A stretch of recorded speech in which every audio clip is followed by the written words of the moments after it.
doctor is so magnificent. We are so proud to have him. Ladies and gentlemen, Dr. Marvin Appel. Is it Appel or Appel? How do you pronounce the last name? Appel. Appel. Give him a big round of applause. He's a cardiologist out of Long Beach. He's affiliated with multiple hospitals here in the area, including Long Beach Memorial Medical Center, and he was kind enough to come out here for us. Give him another big round of applause.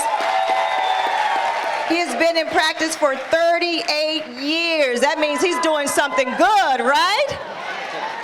Specializing in cardiovascular disease. Thank you so much for being here with us, doctor. It's a pleasure. Thank you for inviting me. I tell you, our heart, ladies and gentlemen, I keep saying gentlemen.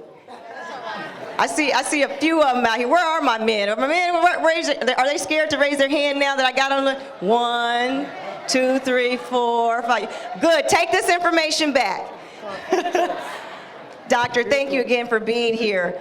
Cardiovascular disease, heart disease, really plagues us. And sometimes we know it's our diet, but we don't stop, right? Or we know it's lack of exercise, but we don't move.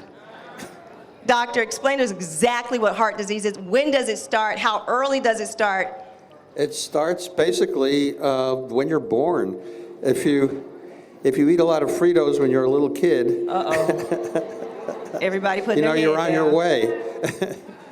Wow, fried foods and stuff like that. Yeah, the enemies of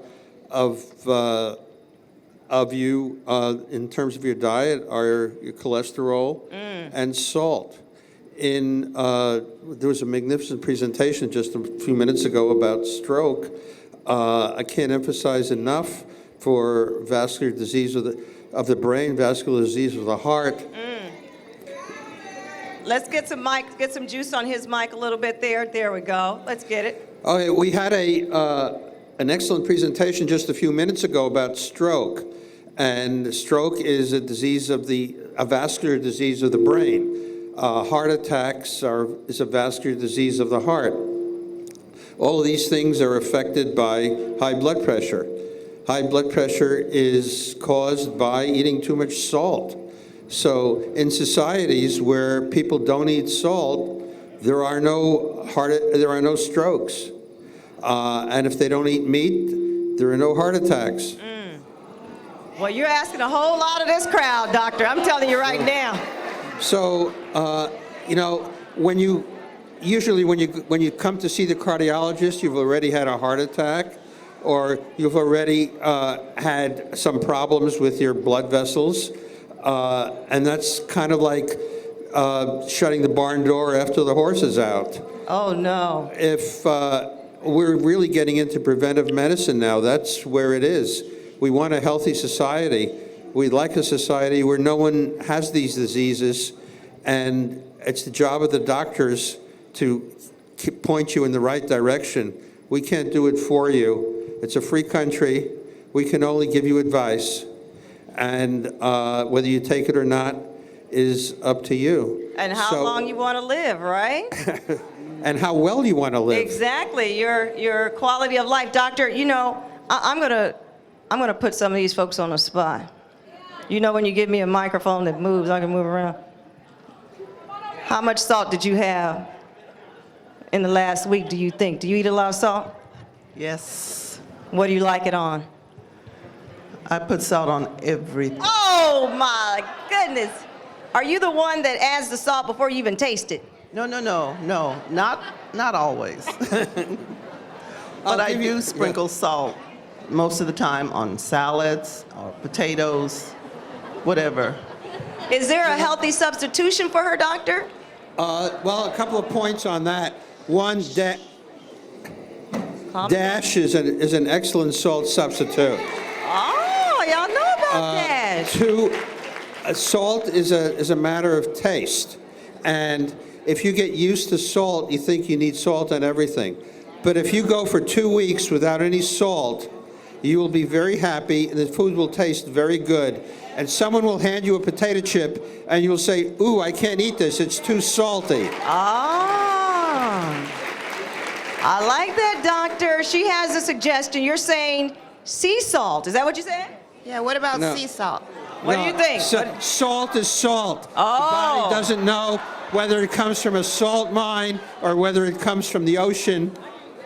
It's all Salt. sodium. And how many of you had heard that sea salt was good? By round of applause. I had heard that. Not true. Not true. Okay, doctor. Okay, where are my meat lovers in the house? Meat lovers. Oh. Listen to her. She's about to jump out of her seat. What is it that you love so much? What meats? Prime rib. Prime rib. Anybody else meat lovers? Phillips barbecue. Doctor, we got a long way to go. What can you tell them? What can we do? What can we do? I can tell you that we are genetically programmed to like meat because it's got lots of calories and protein, but it also has lots of fat. And back in the caveman days, when we were all scrounging around looking for something to eat, the fat was important because it filled us up. But now it's more important to live longer. Cavemen died when they were 30, so they never had any heart attacks. But if you want to live to 60 or 70, you're going to have to adjust your diet. And I tell my patients, reward yourself. You can have a prime rib once a month. The rest of the time, behave yourself. What do you think about that? Once a month, once a month. Do Phillips once a month. Once a month, once a month. What about your prime rib? Go to Woody's every. Oh, Lord, here they go. We're going to work with them, doctor. Your facility, brand new day. That's right, brand new day. Yes, this is a new program where we concentrate on preventive health, where we have interactions with nurses who come out to people's homes and advise them on diet, advise them on their medications. You all know how difficult it is to keep your medication straight. They've got all these labels with these unpronounceable names. Well, we have people who go out to your house and teach you what medicines to take and when, check your blood pressure, check your cholesterol, and we're having a breakout session right after this up in room 510, and you're all welcome, and we'd love to tell you more about what we do and answer your questions. Give him a big round of applause. If he could get some of y'all off of meat and all that barbecue, he's going to be my hero from here on out. I want to see that, but he's going to make, of course, you live longer. So he's going to tell you how to prevent a lot of disease. Give him another big round of applause there. Thank you so much, doctor. Thank you very much.